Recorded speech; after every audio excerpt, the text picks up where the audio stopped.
괜찮아. 고고. 하시죠. 네, 안녕하세요. 저는 한국외대 이탈리아과 재학 중인 이사학번 21살 이나영입니다. 제가 다니는 학교는 서울에 있는 외국어 고등학교이고 내신은 4점 후반대였습니다. 일단 저는 정시로 대학을 가자가 목표였습니다.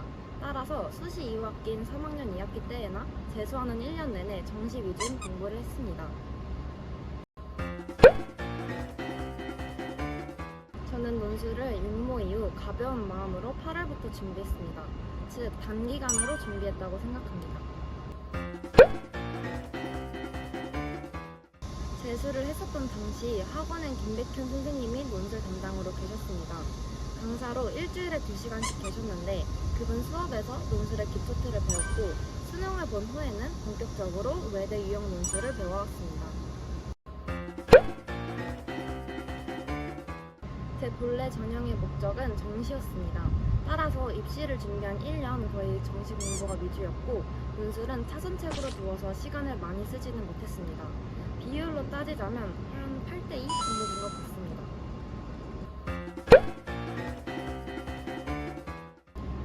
제가 느꼈던 내신 감점 정도는 크지는 않았습니다. 그리고 제가 알기로는 내신이 정말 낮지 않는 이상 논술을 볼 때 크게 적용하지 않는다고는 들었습니다. 글씨체는 정말 중요하다고 생각합니다. 특정하는 감독관들이 몇백 장을 보는 건데 그중 글씨체가 좋지 않은 글, 즉 가독성이 떨어지는 글은 다른 글에 비해 경쟁력이 떨어진다고 들었기 때문입니다. 저도 글씨체가 좋은 편은 아니었는데 논술을 준비할 때만큼은 바르게 쓸 수 있도록 노력했습니다.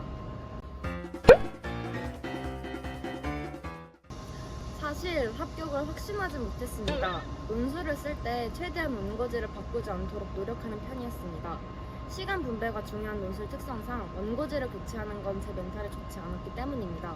근데 외대 논술을 보면서 처음으로 원고지 교체를 했어서 나오자마자 아빠한테 씁쓸한 웃음을 보여줬던 기억이 있습니다.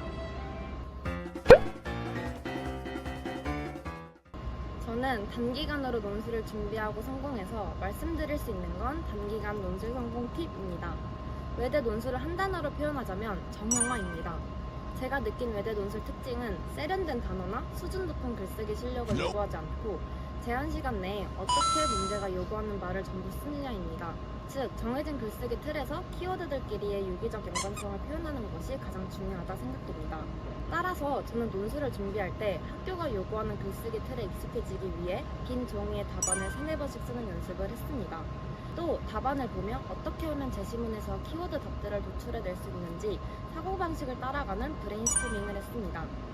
방대한 양의 문제를 푸는 것이 아닌 하나의 글을 얼마나 자신의 것으로 만드냐가 중요한 것 같습니다. 제가 수험 생활을 하면서 가장 잘했다고 생각한 일은 한국외대 이탈리아과에 지원한 것입니다. 비록 수험 생활은 너무나도 힘들었지만 지금 생각해보면 이탈리아과로 오기에 좀 발판이라 생각되어서 정말 가치 있는 순간으로 여겨집니다. 제가 느낀 이탈리아과는 매 순간이 재미있고 행복한 일에 넘쳐나는 곳입니다. 이 영상을 시청하시는 여러분을 내년이나 내후년, 어쩌면 더 미래일지도 모르지만 후배가 되어 여기서 꼭 보고 싶은 바람입니다. 한국외대 이탈리아과를 희망하는 여러분들께 화이팅! 오르자!